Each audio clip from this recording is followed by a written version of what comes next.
예수님께서는 요한복음 4장 24절에서 사마리아 땅에서 살고 있었던 한 여자에게 이렇게 말씀하셨습니다.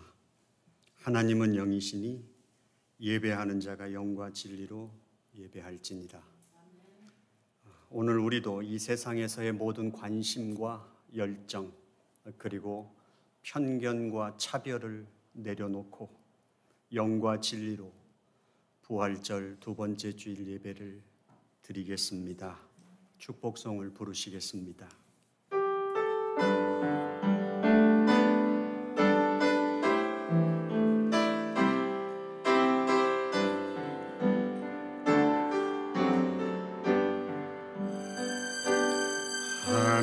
하나님 주님 교회 축복하소서. 하늘에 신령한 복으로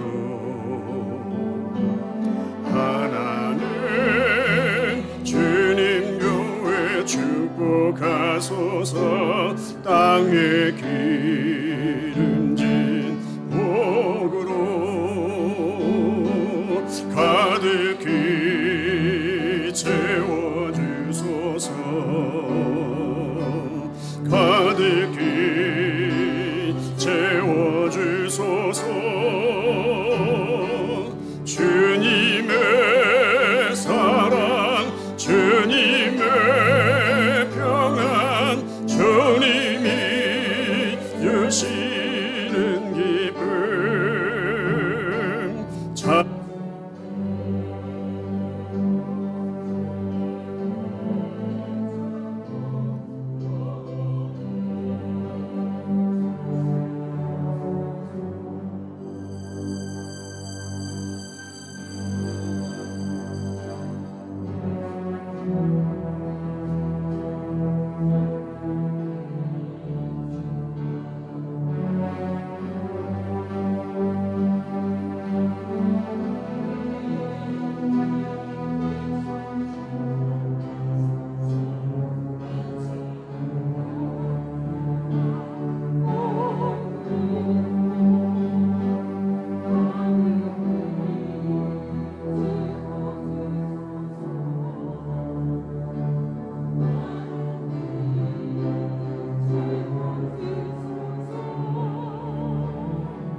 우리의 공동의 신앙을 고백하겠습니다. 전능하사 천지를 만드신 하나님 아버지를 내가 믿사오며 그 외아들 우리 주 예수 그리스도를 믿사오니 이는 성령으로 잉태하사 동정녀 마리아에게 낳으시고 본디오 빌라도에게 고난을 받으사 십자가에 못 박혀 죽으시고 장사한 지 사흘 만에 죽은 자 가운데서 다시 살아나시며 하늘에 오르사 전능하신 하나님 우편에 앉아 계시다가 저리로서 산자와 죽은 자를 심판하러 오시리라. 성령을 믿사오며 거룩한 공회와 성도가 서로 교통하는 것과 죄를 사하여 주시는 것과 영원히 다시 사는 것과 영원히 사는 것을 믿사옵나이다. 아멘. 예수 그리스도의 평화가 여러분에게 함께 하시기를 바랍니다. 또한 목사님에게도 함께 하시기를 바랍니다. 믿음의 가족들과 평화의 인사를 나누겠습니다. 안녕하세요.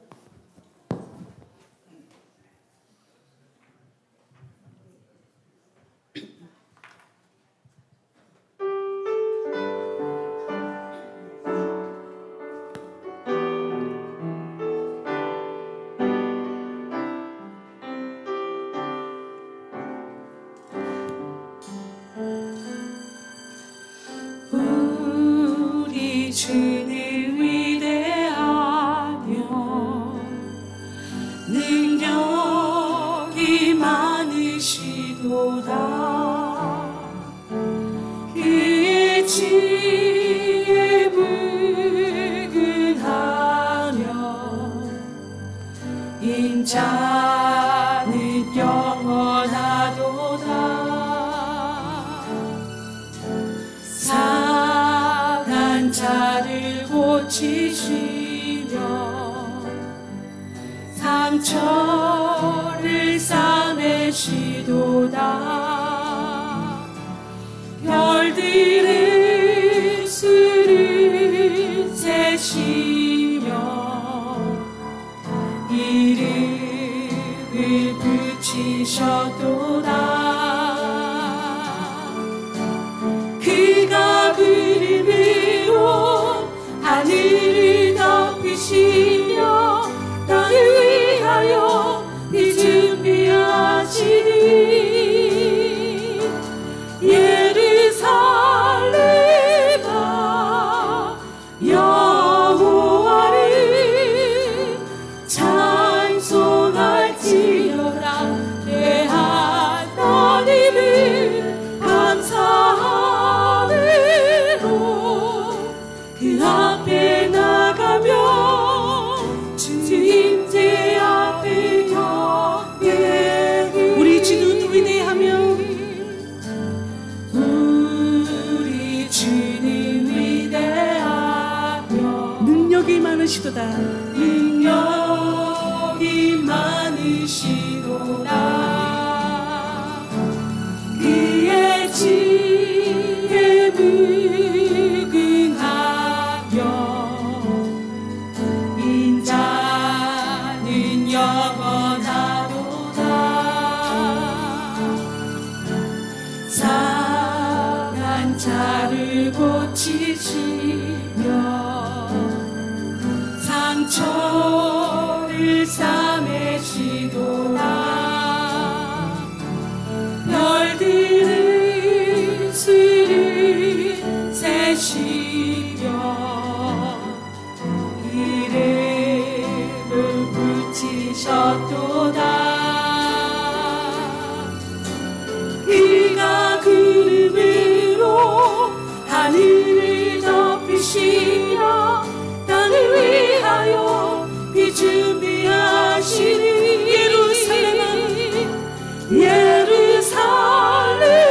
예루살렘아 여호와를 찬송할지어다. 내 하나님을 감사함으로 그 앞에 나가며 주님제 앞을 경배해. 그가 구름으로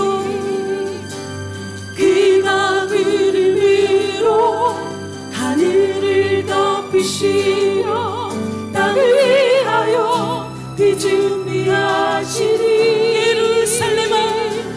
예루살렘아 여호와를 찬송할지어다. 내 하나님을 감사함으로 그 앞에 나가며 주님제 앞에 경배해.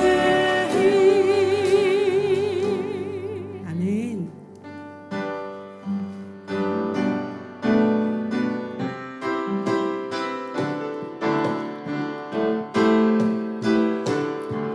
나의 반석이신 하나님을 찬양합니다. 나의 반석이신 하나님 행하신 모든 것 완전하시니 나의 생명 되신 하나님 나의 생명 되신 하나님 내게 행하신 일 찬양합니다. 신실하신 하나님 진실하신 하나님 실수가 없으신 좋으신 나의 주님 진실하신 하나님 실수가 없으신 좋으신 나의 반석이신 하나님, 나의 반석이신 하나님, 행하신 모든 것 완전하시니 나의 생명 되신 하나님, 내게 행하신 일 찬양합니다. 신실하신 하나님, 신실하신 하나님, 실수가 없으신 좋으신 나의 주, 신실하신 하나님, 실수가 없으신 좋으신 나의 주. 우리 다시 한 번 더 고백하시겠습니다. 나의 반석이신 하나님, 행하신 모든 것 완전하신 나의 생명이 되신 하나님을 찬양합니다. 나의 생명 되신 하나님, 내게 행하신 일 찬양합니다. 신실하신 하나님, 신실하신 하나님, 실수가 없으신 좋으신 나의 주님, 신실하신 하나님, 실수가 없으신 좋으신 나의 신실하신 하나님, 신실하신 하나님, 실수가 없으신 그렇습니다. 좋으신 나의 주님, 진실하신 하나님, 실수가 없으신 좋으신 나의 주. 아멘. 마지막 날에 내가 나의 영으로 모든 백성에게 부어주리라, 부어주리라.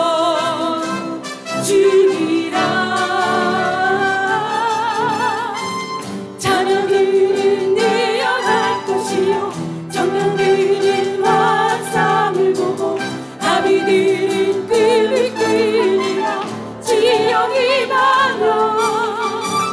자녀들은 내어갈 것이요, 정령들은 환상을 보고, 아비들은 꿀을 끓이라 지령이 많아. 성령이여,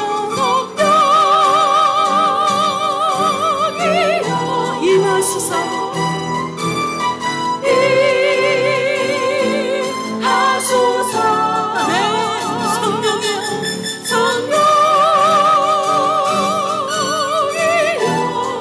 우리에게 임하소서. 우리에게 임하소서. 마지막 날에, 마지막 날에 내가 나의 영으로 모든 백성에게 부어주리라, 부어주리라.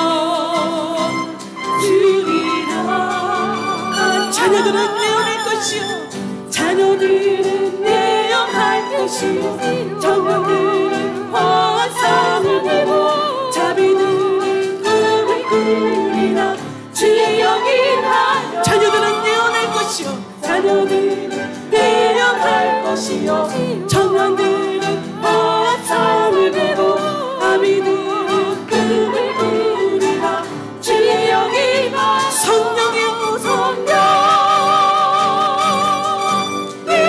임하소서.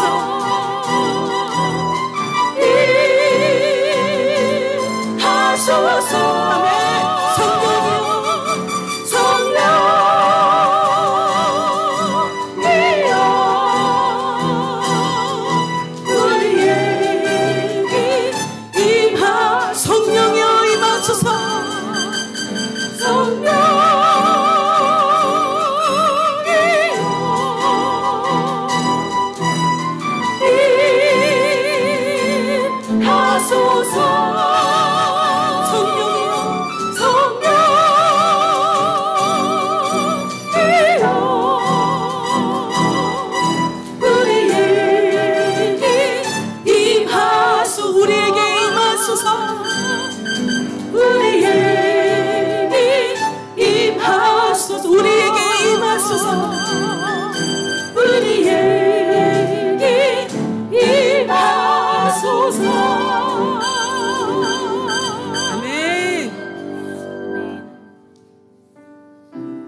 주를 찬양할지라.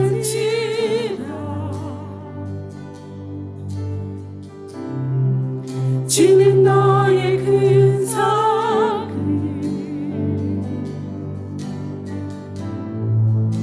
그 올리시라. 주의 얼굴 구할 때,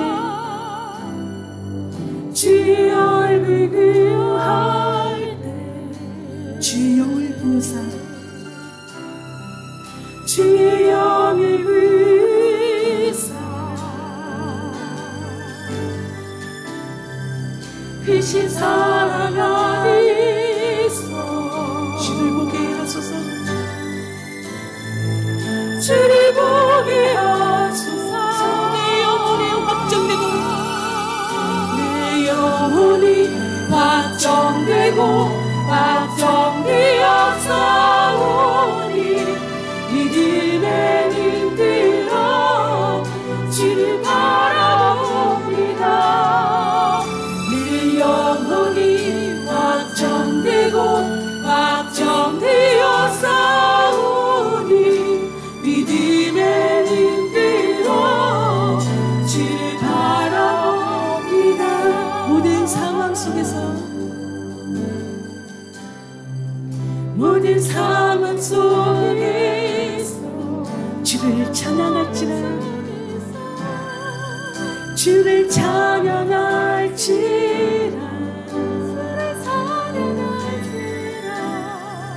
주의 얼굴 구할 때 주의 돌리시라.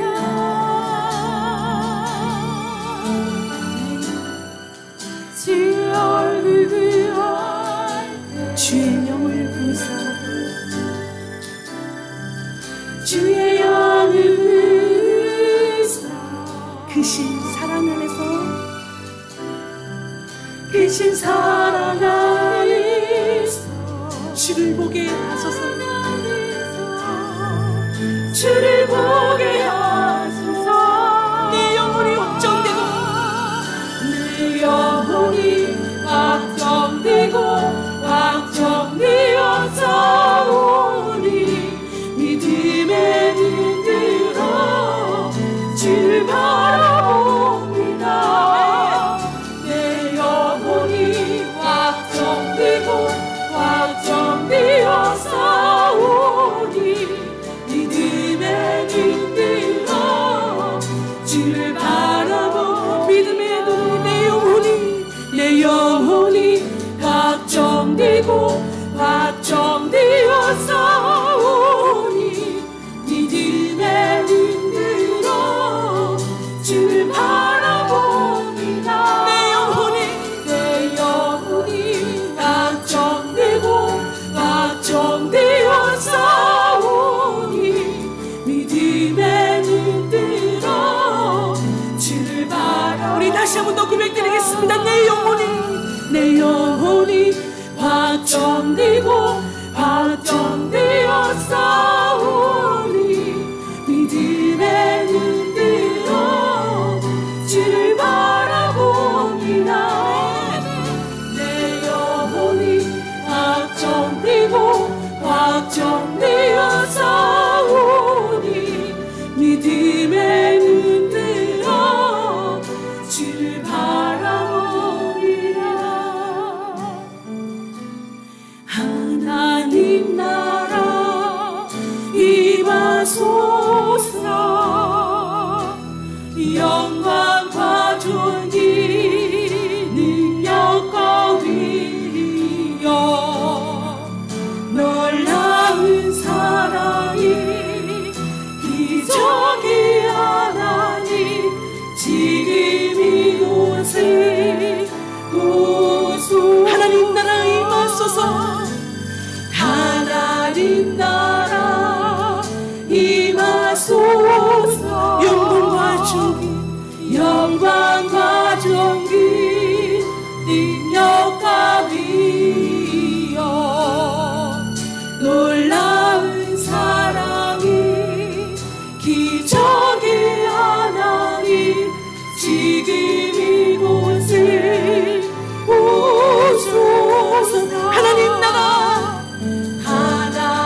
우리를 대표해서 공동기도해 주시겠습니다.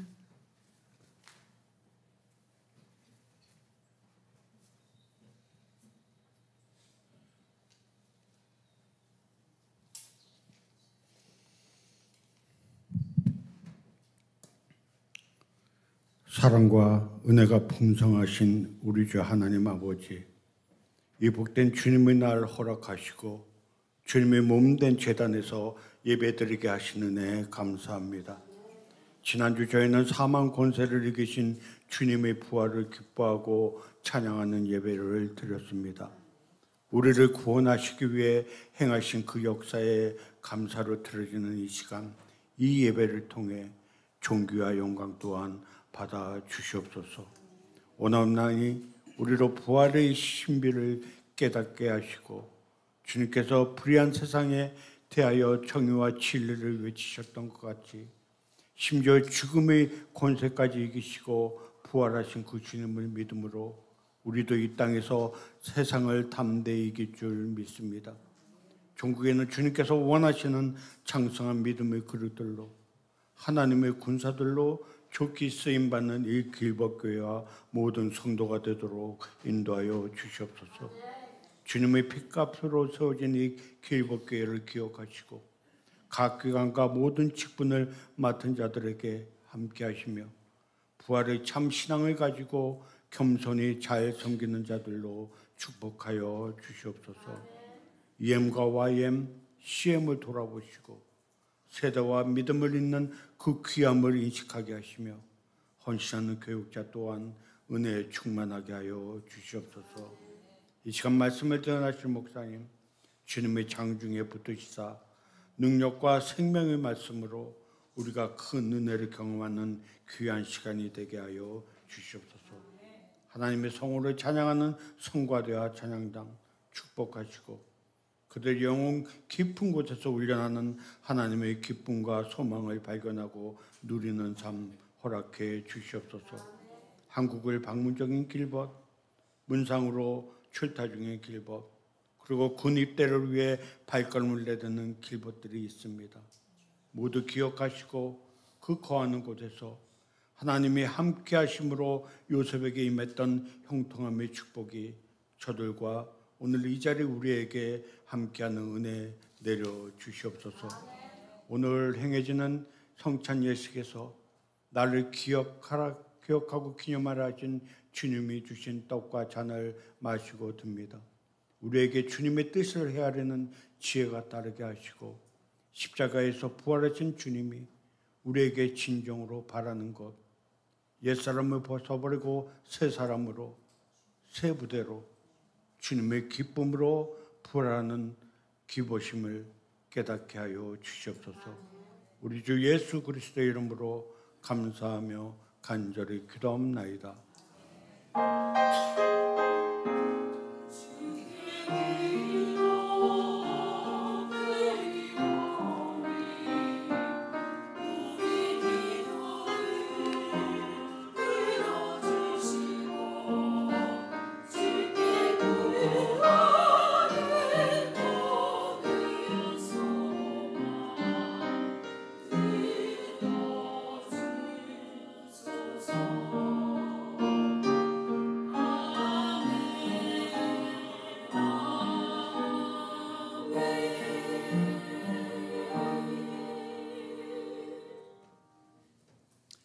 오늘 하나님의 말씀은 요한복음 20장 19절부터 31절까지 말씀입니다.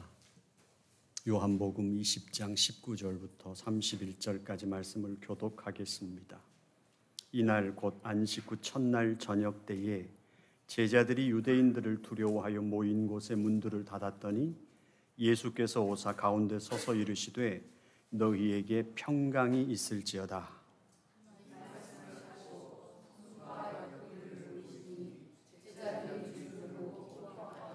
예수께서 또 이르시되 너희에게 평강이 있을지어다. 아버지께서 나를 보내신 것 같이 나도 너희를 보내노라.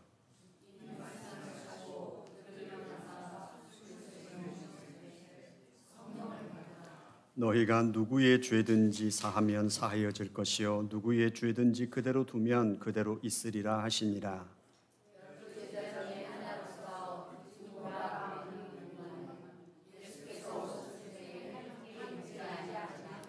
다른 제자들이 그에게 이르되 우리가 주를 보았노라 하니 도마가 이르되 내가 그의 손에 못자국을 보며 내 손가락을 그 못자국에 넣으며 내 손을 그 옆구리에 넣어보지 않고는 믿지 아니하겠노라 하니라.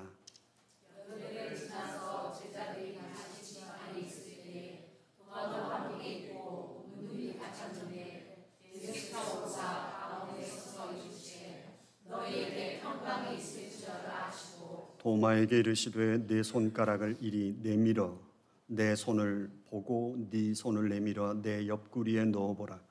그리하여 믿음 없는 자가 되지 말고 믿는 자가 되라.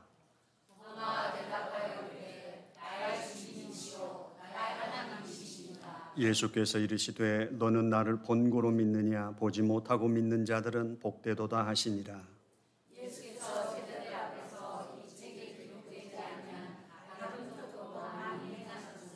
오직 이것을 기록함은 너희로 예수께서 하나님의 아들 그리스도이심을 믿게 하려 하며 또 너희로 믿고 그 이름을 힘입어 생명을 얻게 하려 함이니라. 아멘. 하늘소리 성가대 찬양이 있겠습니다.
이제 부활 둘째 주일에 이 본문을 함께 나누는데 이 본문에 대해서 여러 번 이제 나누려고 합니다. 왜냐하면 오늘 설교도 그렇지만 이 본문에 담겨져 있는 믿음이라고 하는 것, 그리고 성령을 받으라고 말씀하시는 것, 모든 것들이 결코 쉽게 우리가 이해할 수 없는 내용들이기 때문입니다. 다각도로 한번 이 본문을 생각해 보고 싶습니다.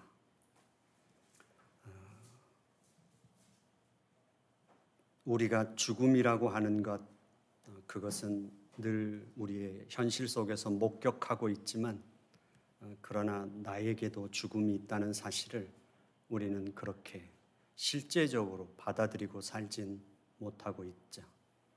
혹시 여러분들은 죽었다가 살아난 사람의 이야기를 들어보신 적이 있으신가요?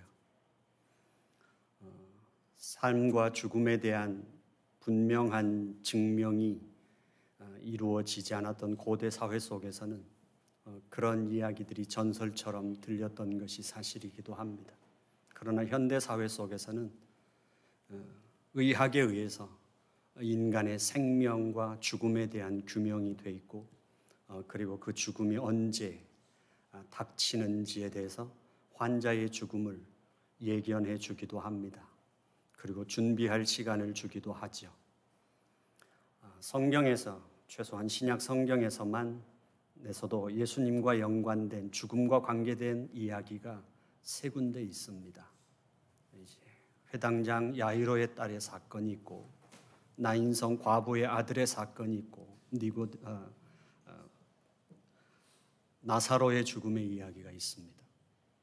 사실은 이런 이야기들이 죽었다가 살아났다는 것이 세상을 놀라게 할 만큼 뉴스거리가 될 수 있는 건 사실입니다.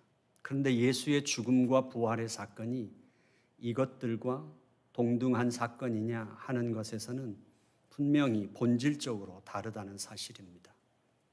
한번 이 세상에 육체를 갖고 태어났던 생명이 치유의 사건이나 기적의 사건으로 살아났다는 것과는 본질적으로 다르게 예수님의 부활 사건은 전혀 다른 사건이라는 사실이죠. 이 세상에 유일무이한 단 한 번의 사건입니다. 왜냐하면 예수님의 제자들조차도 예수님의 부활하신 그 주님을 만났을 때 그들조차도 그것을 규명하기 힘들었습니다. 그리고 받아들이기도 힘들었고 설명도 어려웠던 사건입니다. 분명히 그 주님은 맞는데, 그 주님을 만나서 기뻤는데, 그러나 그 주님을 마주한 부활하신 주님에 대한 것은 인간으로서는 설명 불가한 본질적으로 완전히 다른 사건이죠. 오늘 본문의 내용에서 부활하신 예수님께서, 사실은 예수님은 정치범이기도 하고 로마의 입장에서 보면 정치범으로 몰아갈 수도 있고, 유대교의 입장에서는 신성 모독죄로 이제 어느 쪽으로든 제거하는 것이 맞는 존재였죠. 그리고 예수는 제거되었습니다. 그의 제자들은 이미 3년 동안 예수를 따라다녔기 때문에 이미 사회적으로 예수의 제자라는 사실은 공연하게 드러나 있는 사건이죠. 이제 그들은 만약에 그 예수와 함께 한 사람들이라는 것, 같은 사상을 갖고 있고 같은 종교적인 노선을 갖고 있다는 것이 분명하게 드러나 있는 사람들이었기 때문에 그들은 사회적으로 분명한 불이익을 당할 수밖에 없고, 불이익뿐만 아니라 생명의 위협까지도 그들은 알아채고 있었던 거죠. 그래서 문을 잠가 놓고 숨어 있었습니다. 그런데 부활하신 주님이 찾아오셨습니다. 그리고 그들은 흥분했습니다. 그들은 말로 표현할 수 없는 그 삶의 어두움 속에서, 절망 속에서 그들은 사기충천했습니다. 근데 그 예수님이 찾아오신 예수님을 만난 그때 하필이면 11명의 제자 중에 도마는 없었습니다. 어제까지 똑같이 세상이 땅이 꺼질 것처럼 걱정하고 어떻게 살아야 하나 길을 찾는데 암울했던 그들이었는데, 이제 도마가 제자들을 만났을 때 제자들은 완전히 달라져 있었습니다. 어쩌면 정신이 나갔든지 미쳐버린 것 같이 변해 있었습니다. 말로 설명 불가한 상황 앞에서 자신들이 예수를 만났다고 말하고 그 예수를 만났다고 말하는 그 제자들은 완전히 달라진 미친 사람들처럼 헛소리하는 것처럼 그들이 보였을 겁니다. 그리고 이제 여덟째, 예수님은 다시 도마가 함께 있는 그 제자들 속에 오십니다. 오셔서 주님이 말씀하시죠. 네가 나를 보고 내 못 박힌 손에 네 손가락을 넣어보고 옆구리에 창자욱에 손을 넣어봐야 네가 믿겠다고 말하지 않았느냐. 만져보라.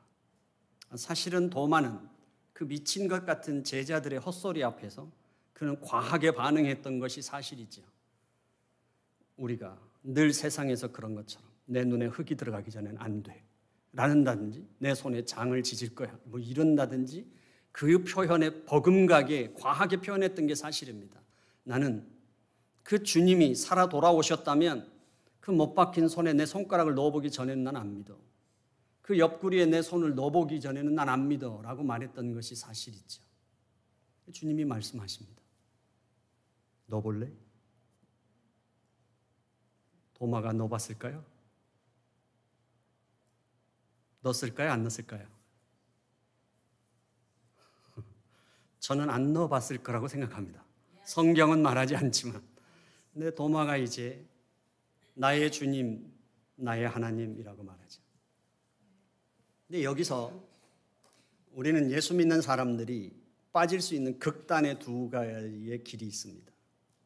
우리 한국 사람들 특별히 뭔가 신앙을 갖는 데 있어서 그 과정 속에서 우리가 어떤 질문을 하게 되면 우리는 믿음이 없는 사람이라고 생각하는 환경에서 온 게 사실이지 않습니까? 그냥 믿어. 왜 말이 그렇게 많아? 뭐가 그렇게 복잡해? 합리적인 의심과 합리적인 사고를 우리는 짓눌렀던 것이 사실입니다. 그러면 결국 그냥 믿는 게 진짜 믿음일까요? 맹목적인 신앙이었을까요? 그것도 분간이 안 되잖아요. 그건 어떻게 판별하실 건가요? 내 믿음이 진짜 믿음이라는 거예요. 우리는 이 양극단에서 지금까지 온 게 사실입니다. 그래서 그 시각에서 본다면 베드로의 신앙 고백이나 도마의 신앙 고백은 기독교 신앙 고백의 요체로 똑같습니다. 주님이 어느 날 사람들이 나를 누구라고 하더냐라고 물으셨고 제자들이 사람들의 고백을 전해 주었습니다. 예수님이 제자들에게 묻습니다. 그럼 너희는 나를 누구라고 생각하냐? 베드로가 고백하죠. 주는 그리스도시요 살아계신 하나님의 아들이십니다.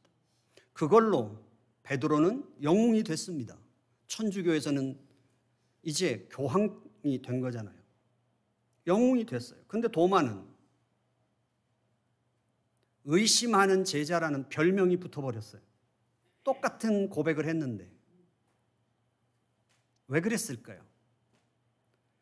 도마가 했던 그 말들을 우리는 하나님께서 그리고 성경의 저자가 어떻게 말하고 싶으냐를 생각하기 전에 믿음이 없다고 단정해버렸기 때문입니다. 그걸 의심이라고 단정한 거예요. 합리적인 사고의 과정을 의심으로 몰아갔던 것이 사실 아닙니까? 도마가 고백하죠. 나의 주님, 나의 하나님. 이렇게 고백해요. 나의 주님이라는 고백, 나의 주님이라는 고백은 당시에 로마에서 황제에게만 붙여지는 퀴리오스라는 호칭이잖아요. 생사 여탈권을 가지고 있었던 그 황제, 고대 사회에서의 그 황제의 그 강력한 권세, 그 권세에 붙여졌던 주라는 그 호칭이 예수님한테 나타난 거예요. 도마가 그렇게 부른 거예요. 이게 어떻게 가능한가 하는 거예요. 이게 어떻게 가능했을까? 지금까지 그들이 갖고 있었던 그 삶의 체계 속에서 이게 어떻게 이동이 가능했을까?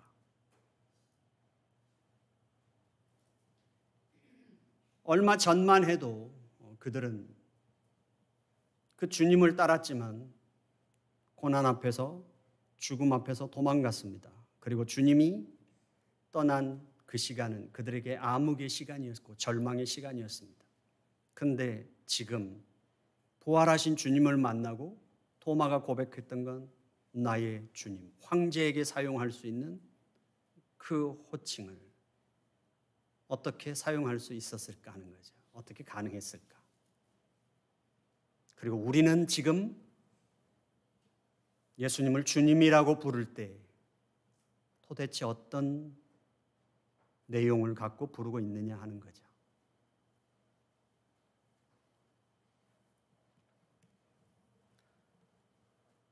제자들이 경험했던 생명은 그것이었죠.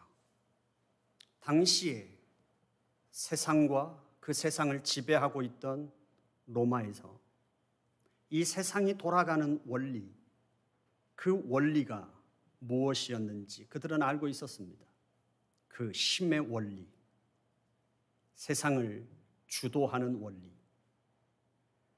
창세기에서 아담과 하와가 유혹을 받았던 건 이것이었습니다. 네가 저 선악과를 따먹으면 네 눈이 밝아질 거야. 그거였어요. 눈이 밝아진다는 게 우리에게는 지금 무엇을 의미할까요? 그때 사탄은 그랬죠. 네가 하나님처럼 될 거야. 밝아져서. 지금 우리가 눈이 밝아진다는 건 뭘까요? 왜 길을 쓰고 자식을 미국까지 유학을 보내고 미국에 이민까지 와서 자식을 공부시키고 우리는 나는 못 배우고 나는 못 살았어도 너희만큼은 공부시켜야 되겠다고 작정하신 이유가 뭘까요? 눈이 밝아진다는 게 뭘까요? 눈이 밝아진다는 건 우리가 지식을 깨우치고 세상의 원리를 알게 돼서 눈이 밝아지게 되면 돈의 흐름이 보이고 권력의 흐름이 보이고 거기서 어떻게 해야 성공할 수 있다는 그 길이 보이는 게 눈이 밝아지는 거죠. 그거였잖아요. 내가 눈이 어두워서 무시당하고 살았고 내가 눈이 어두워서 돈을 못 벌고 살았고 어렵게 살았지만 너는 눈이 밝아져서 너는 그렇게 살지 말라고 했던 게 바로 그거 아니었나요? 세상은 어떻게 돌아가고 있는지 그 원리를 알고 난 다음에 돈의 흐름을 알고 권력의 흐름을 알고 그러면 뭘 할 수 있죠? 성공할 수 있습니다. 그 성공이 왜 필요한 거예요? 왜냐하면 내가 필요한 것을 만족과 풍요와 안락함을 누릴 수 있는 것, 내가 하고 싶은 대로 할 수 있는 것, 그거였죠.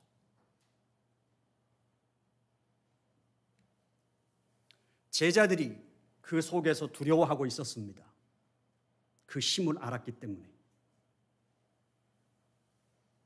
그랬던 그들이 예수님을 향하여 주님이라고 부릅니다.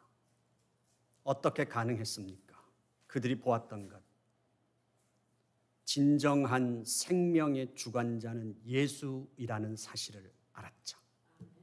생명은 예수께 있다. 로마가 갖고 있는 그 세상을 지배하고 있는 그 세상의 원리, 그것은 진정한 생명을 줄 수 없고 허상이었다라는 걸 알았죠. 그래서 그들은 그 주님에게, 예수님에게 주님 그렇게 불렀고 그 부활을 경험한 그들이 경험한 건 뭐였어요? 부활 신앙은 사망과 죄의 극복이었죠. 사망과 죄의 극복이었습니다. 그 죄라는 것이 무엇이었습니까? 바로 이 세상이 돌아가고 있는 그 원리 자체를 절대화시키는 게 죄입니다. 그것이 절대화된 것, 그래서 거기에 몰입하고 거기에 내가 집중하며 살아가는 것, 그것이 죄죠. 우리는 경험하지 않았습니까? 삼풍백화점이 무너졌을 때, 성수대교가 붕괴됐을 때, 세월호가 침몰됐을 때 왜 이런 일들은 반복되고 있을까요? 인간 역사 속에 이런 일들이 반복되는 것은 우리가 막을 수 없는 일일 수도 있습니다. 하지만 분명한 건 그 삼풍백화점이 부실하게 건설되고 성수대교가 부실하게 건설되고 그리고 세월호가 침몰했던 그 모든 진실한 내용은 바로 그 돈의 흐름을 알게 된 사람들, 눈이 밝아진 사람들의 죄 때문이라는 사실입니다. 수없이 많은 사람들. 그건 부인할 수 없는 것입니다.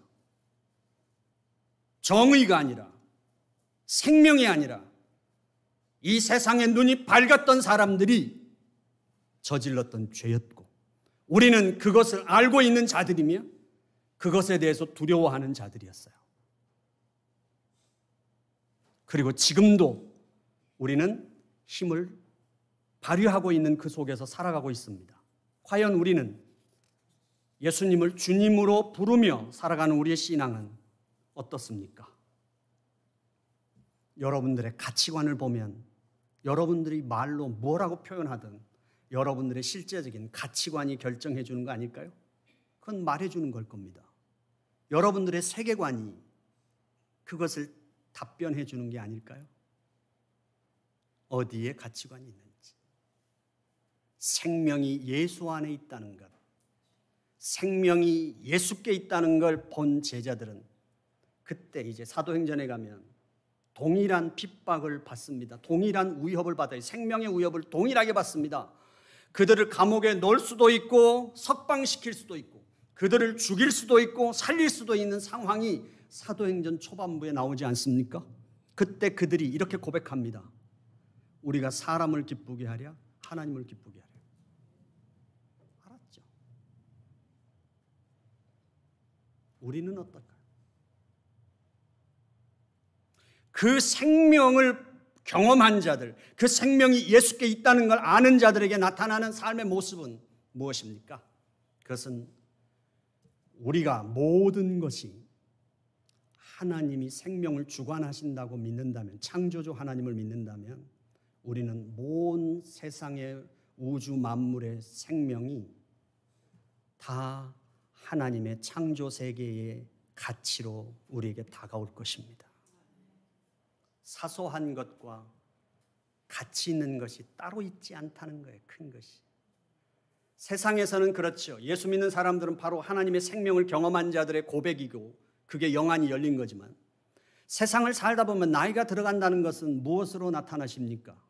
젊어서야 위대한 것, 큰 것, 성공을 추구하지만 나이가 들어가면서 터득하는 건 뭡니까? 가장 큰 것은 일상 속에 있다는 것. 가장 귀한 것은 소소한 그 일상 속에서 그 일상이 내게 계속해서 더 크게 다가오는 것을 경험하는 것만큼 그게 노년에 경험하는 것 아닙니까? 하나님의 자녀들이 신앙 안에서 생명을 발견한 자들은 바로 그것입니다. 사소한 것과 귀한 것이 따로 있지 않다는 것. 모든 것은 다 귀하다고 아는 것. 신비롭고 황홀하게 대할 수 있는 거죠. 밥 한 공기를 놓고도 커피 한 잔을 마셔도. 저희 집에서 교회를 오다 보면 이제 한 어르신이 그 잔디밭에 잡초 하나 없습니다. 제가 늘 운전하면서 왔다 갔다 할 때마다 그 노인이 들고 있는 건 잡초를 뽑는 것밖에 없어요. 근데 옆집은 어쩔 수 없어요. 잡초가 너무 많아요. 그 씨앗이 어디로 오겠어요? 아무리 뽑아도. 근데 제가 경험하는 건 그냥 저는 저희 잔디밭도 그렇지만 날마다 꽃을 밟고 사는 게 감사합니다. 심지 않았는데 날마다 새로운 꽃이 핍니다. 근데 처음에는 이걸 밟아도 될까 그러고 이렇게 비껴 다녔는데 이제 한 1년 더 살고 나니까 꽃을 밟고 사는 남자라는 생각이 들어서 너무 황홀합니다. 사실은 잔디로 다 깔끔하게 하는 것도 좋겠지만 내가 심지 않은 그 야생화들이 올라와서 그걸 밟고 사는 그 하나님의 은혜 아닌가요? 특별히 그것을 배운 자는 우리의 삶의 소소한 곳에서 하나님의 임재를 경험하게 되죠. 일하심을. 그리고 또 하나 배우는 게 무엇입니까? 우리의 몸에 관한 거죠. 하나님에 관한 깨달음, 만물에 대한 시각이 달라질 뿐만 아니라 우리의 몸입니다. 현대인들에게 나타난 것은 그 모든 것들이 신비롭게, 모든 것이 생명의 신비로움으로 다가오지 못하는 건 모든 것이 산업화로 인해서 제품화되어 있기 때문에 우리는 마켓에 가서 제품화된 것을 사기 때문에 생명의 신비를 경험하기 어려운 시대에 살고 있습니다. 그리고 운전을 하며 다니는 우리들에게는 모든 것이 그저 스칠 뿐이지 우리의 삶 속에 들어오지 못하는 삶의 방식이죠. 그리고 우리의 몸은 결국은 두 가지 현대인들에게 나타나는 건 그것입니다. 몸의 우상화, 상품화죠.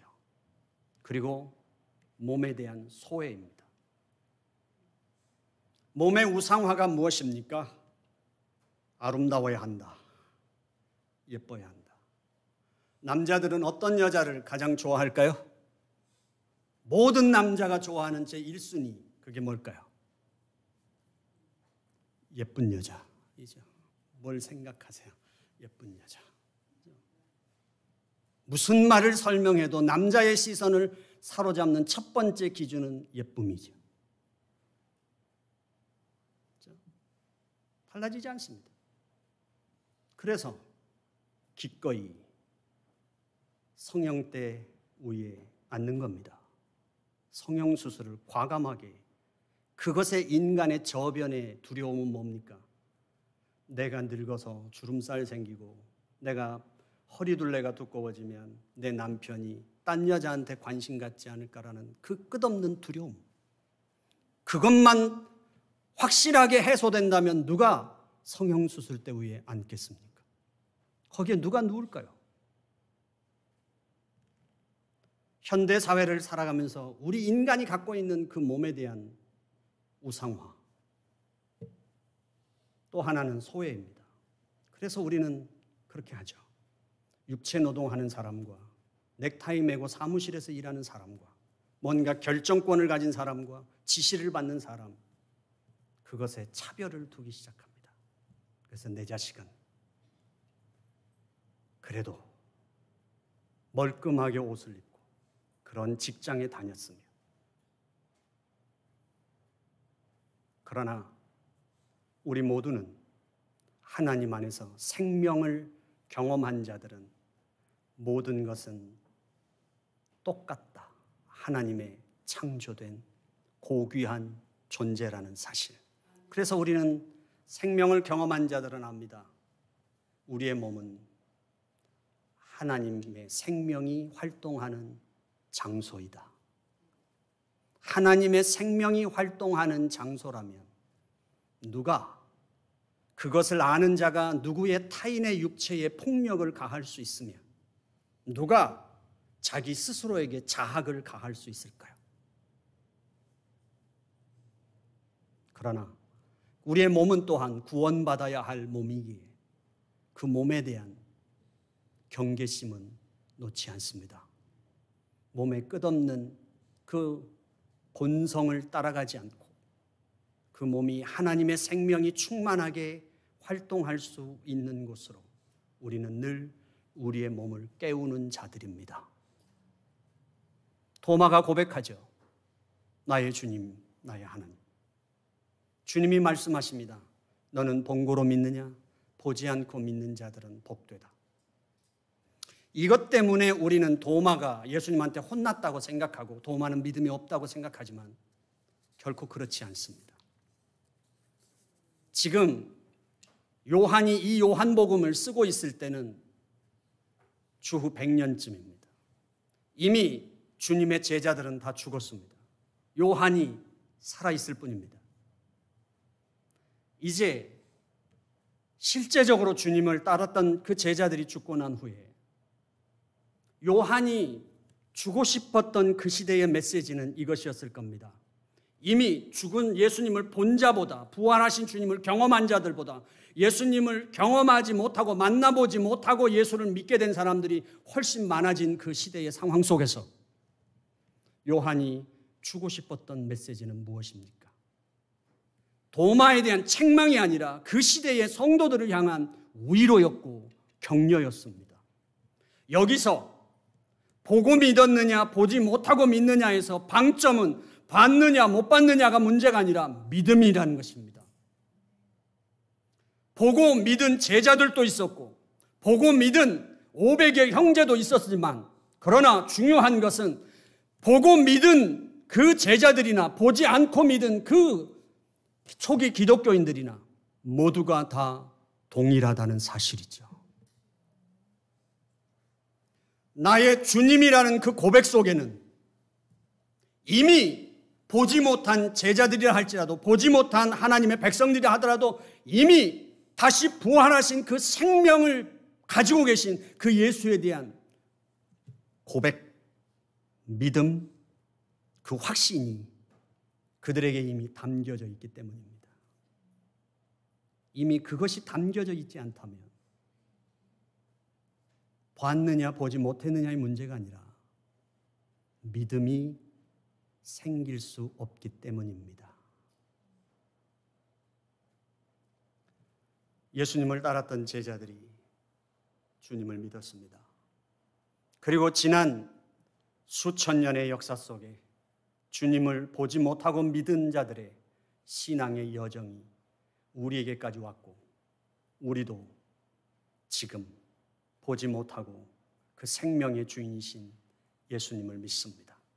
그리고 그 제자들이 주님을 따라 나설 수 있었던 건 출애굽에서 그 유월절 그 사건을 통해서 그 애굽에서 종살이하던 하나님의 백성들은 알았습니다.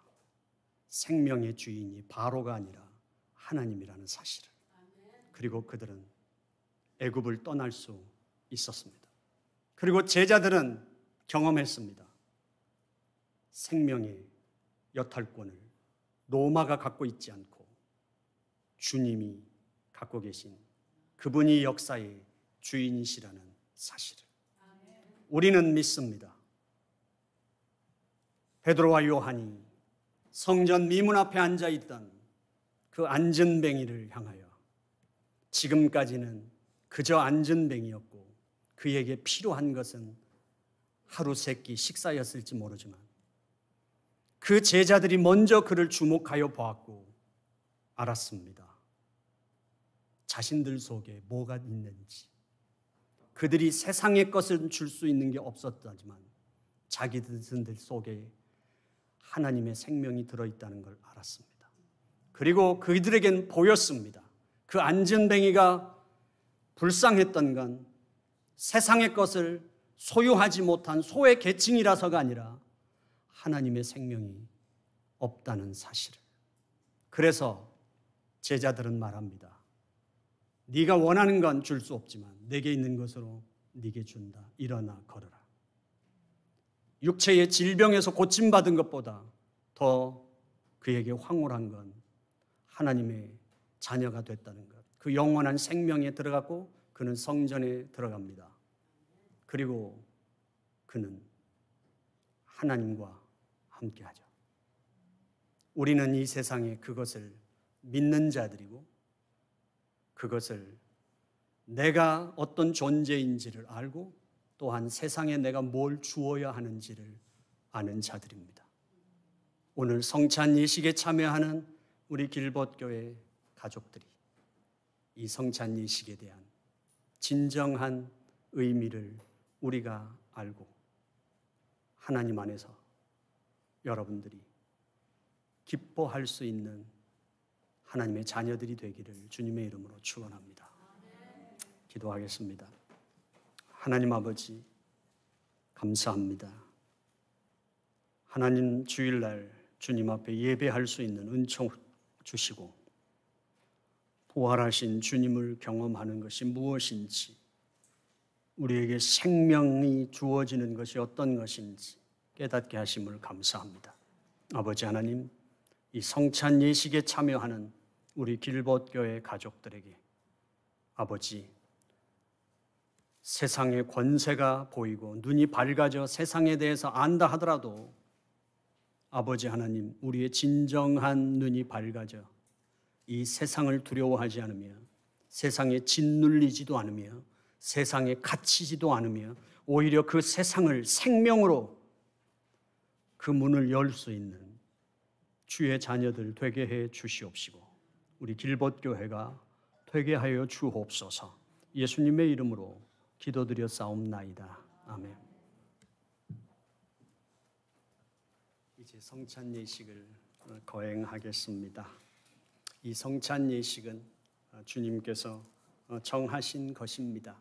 그리고 주님이 다시 오실 때까지 기억하고 지키라고 말씀하신 예식입니다. 이 예식은 오늘 본문에서와 같이 주님에 대한 신앙의 고백을 하는 하나님의 자녀들에게 이 세상에서 살아갈 수 있는 새 힘을 공급하며 죄를 대항할 수 있는 확신을 주는 예식입니다. 또한 하나님의 자녀로서 우리로 하여금 그 영광과 부요를 누릴 수 있도록 공급하시는 은혜입니다. 그리고 이 예식은 그렇기 때문에 세례 받은 교인들이 참여할 수 있으며 또한 세례 받았다 하더라도 하나님 앞에 부끄럽거나 하나님 앞에 양심의 가책을 느낄 수 있는 죄를 지은 자들은 하나님 앞에 겸손하게 회개하고 그리고 끝까지 경건을 유지하고자 하는 결단을 하실 수 있기를 바랍니다. 이제 장로님과 안수 집사님 나오셔서 이제 성찬볼을 걷어주시겠습니다.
우리의 운명을 옥죄고 그 어떤 희망도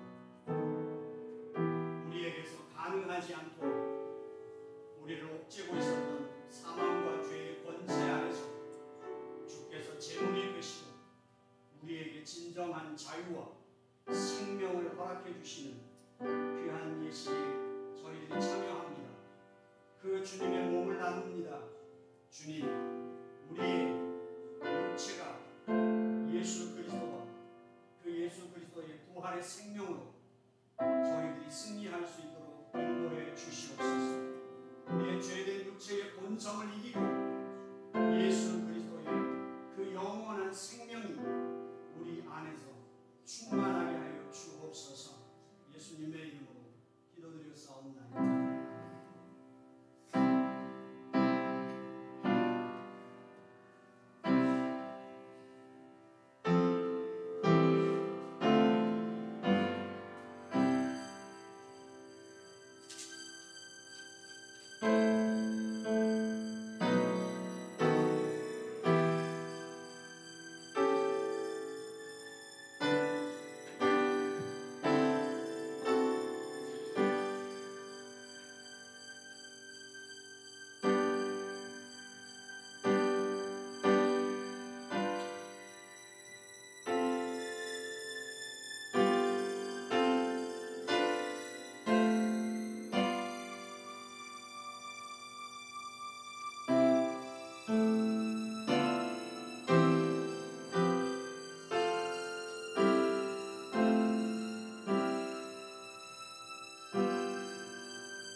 기도하겠습니다. 하나님 아버지, 감사합니다.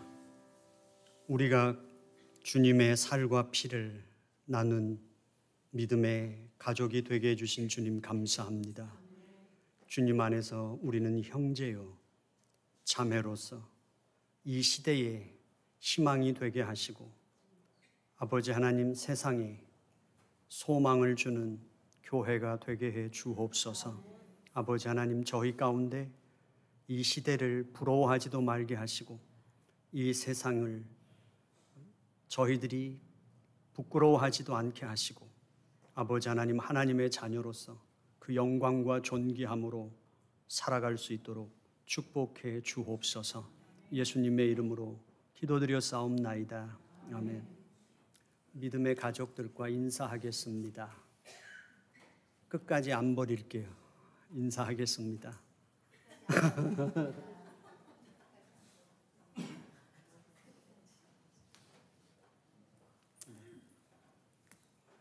우리가 하나님 안에서 개인적으로 신앙을 잘 지키시는 것, 믿음 좋고 헌신 열심히 하시는 것도 귀하겠지만, 신앙에서 꼭 배우셔야 하는 것은 주 안에서 우리가 형제라는 것, 주 안에서 우리가 자매라는 것을 꼭 배우시고 우리가 그렇게 갈 수 있으면 좋겠습니다.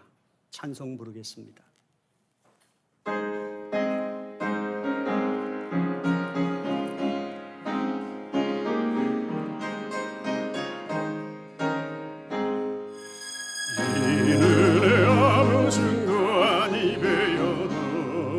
믿음만을 가지고 선을 걸으며 이 귀에 아무 소리 아니 들려도 하나님의 약속 위에 서리라.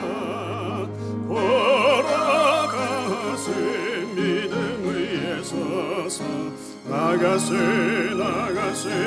의심 버리고 걸어가세 믿음 위에 서서 눈과 귀에 아무 증거 없어도 이 눈이 보기에는 어떠하든지 이미 얻은 증거대로 늘 믿으며 이 맘에 의심 없이 살아갈 때에 우리 소원 주 안에서 이르리. 걸어가세 믿음 위에 서서 나가세 의심 버리고 걸어가세 믿음 위에 서서 눈과 귀에 아무 증거 없어도 주님의 거룩함을 두고 맹세한 주 하나님 아버지는 참배보다 귀한 모든 약속 믿는 자에게 능치 못할 무슨 일이 있을까. 걸어가세 믿음 위에 서서 나가세 의심 버리고 걸어가세 믿음 위에 서서 눈과 귀에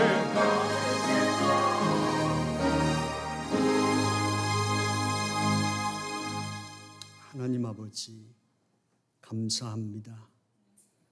여기 있다는 것이 얼마나 귀하고 감사한 일인지 저희로 아는 데까지 여기까지 인도해 주신 아버지 하나님 감사합니다. 내 고집대로였다면, 내 판단대로였다면, 내 의사에 따라서였다면 아마 나는 더 멀리 돌아올 수 없는 데까지 내 고집대로 갔을 터인데 하나님께서 보듬으시고 설득하시고 애원하셔서 여기까지 인도하시고 우리로 나의 주님, 나의 하나님이라는 그 고백을 할 수 있도록 은총 허락해 주신 주님 감사합니다. 그래서 세상에서는 가장 힘을 발휘하고 있는 이 헌금이 주님 안에는 예물로 바뀌어서 우리의 믿음의 고백이 되게 하신 주님, 아버지 하나님, 이 세상 어디선가 또 그 영혼이 유린되고 방황하는 심령들에게 하나님의 찾아가시는 물질이 되게 하여 주시고 하나님이 활동하시는 곳에서 그들의 손을 잡아 일으키시는 물질이 되도록 하나님 사용하여 주옵소서. 예수님의 이름으로 기도드려 싸움나이다. 아멘. 교회 소식을 알려드리겠습니다. 행복한 주님의 날 은혜의 자리에서 우리 길벗들을 만나게 하신 주님께 감사를 드립니다. 오늘은 EM에서 헬로 선데이가 있는 주일입니다. 시간이 많이 갔지만 저가 헬로 선데이라고 이름을 붙였던 건 가장 첫 번째가 이것이었습니다. 저 젊은이들이 인생을 뭘 알겠습니까? EM에서 그래도 하나님을 알아보는 안녕하세요 하나님. 저는 안녕한 삶을 사는 건가요? 라고 그 정도의 질문을 던질 수 있다면 충분하다고 생각을 했습니다. 그리고 그 정도라면, 그리고 그 자리를 만들어 줄 수 있다면 좋겠다는 바람이 담겨져 있었습니다. 그 다음은 이제 살면서 배워가야 할 거지, 억지로 우겨 넣어줄 수도 없는 거고 어떻게 해줄 수 없는 게 생명이고 삶이지 않겠습니까? 그래서 오늘 이제 EM에서 헬로 선데이를 하는데 어떤 연휴에서든 자신들의 청춘 앞에서 하나님 안녕하세요 라는 하나님과의 그 만남이 이루어질 수 있는 그 정도의 귀한 자리가 됐으면 좋겠다. 여러분들도 기도해 주시고 관심 가져주시면 감사하겠습니다. 그리고 5월 첫째 주부터 예배 시간이 변경됩니다. 예배 시간의 변경을 바꾼 건 EM입니다. 그러니까 10시보다는 11시, 최소한 1시간이라도 늦췄으면 좋겠다고 EM에서 젊은이들이, 낮밤이 바뀐 젊은이들이 많아서 10시는 너무 힘들다고 그래서 11시로 자기들이, 그래서 예배 공간에 대한 문제가 있었는데 자신들이 지하실로 가서 예배를 드리고 마이크나 어떤 것도 사용하지 않겠다고 친교실에서 YM과 같이 찬양을 하고 이제 찬양이 끝나면 EM이 지하실로 내려가고 YM은 친교실에 그대로 지금 예배하는 대로 하면 EM과 YM이 서로가 찬양하는 것도 그렇고 서로가 도움이 되겠다고 생각을 하기도 했고요. 그래서 5월 첫째 주부터 길벗교회 모든 예배는 다 11시로 통일합니다. 네, 여러분들이 그렇게 하시고요. 지난주에 우리 장로님께서 몇 가지 이제 당회를 하면서 말씀하셨는데 광고를 해야 될 건 첫 번째 장로님이 하셨던 건 이제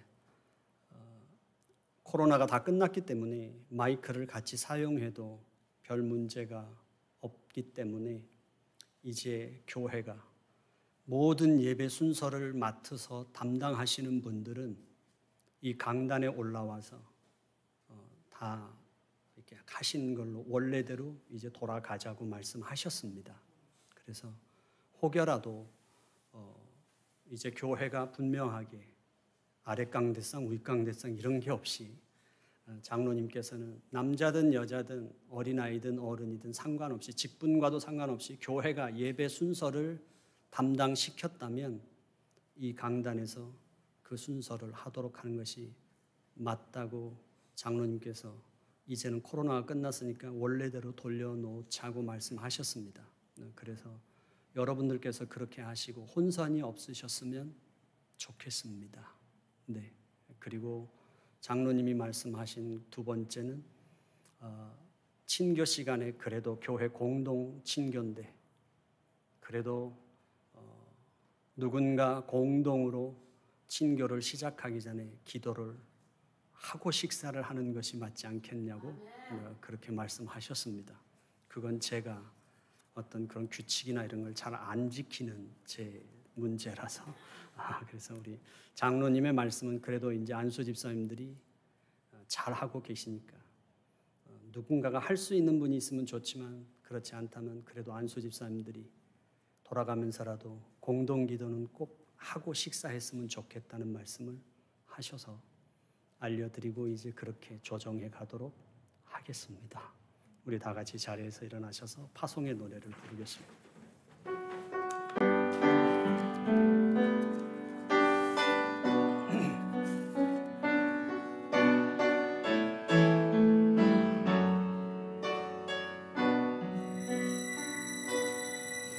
너의 가는 길에 주의 평강 있으리 평강의 왕 함께 가시니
이제는 우리 주 예수 그리스도의 은혜와 하나님의 극진하신 사랑과 성령의 교통하심이 성찬에 참여한 하나님의 거룩한 백성 위에 이제로부터 영원토록 함께 있을지어다.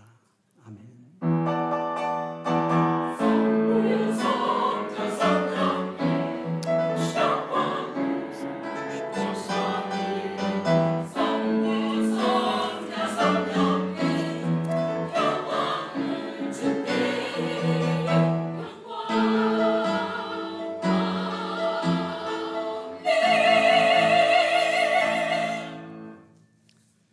하나님을 신앙하는 믿음의 길을 함께 걷는 길봇 교우 여러분, 이제 예배를 마쳤습니다.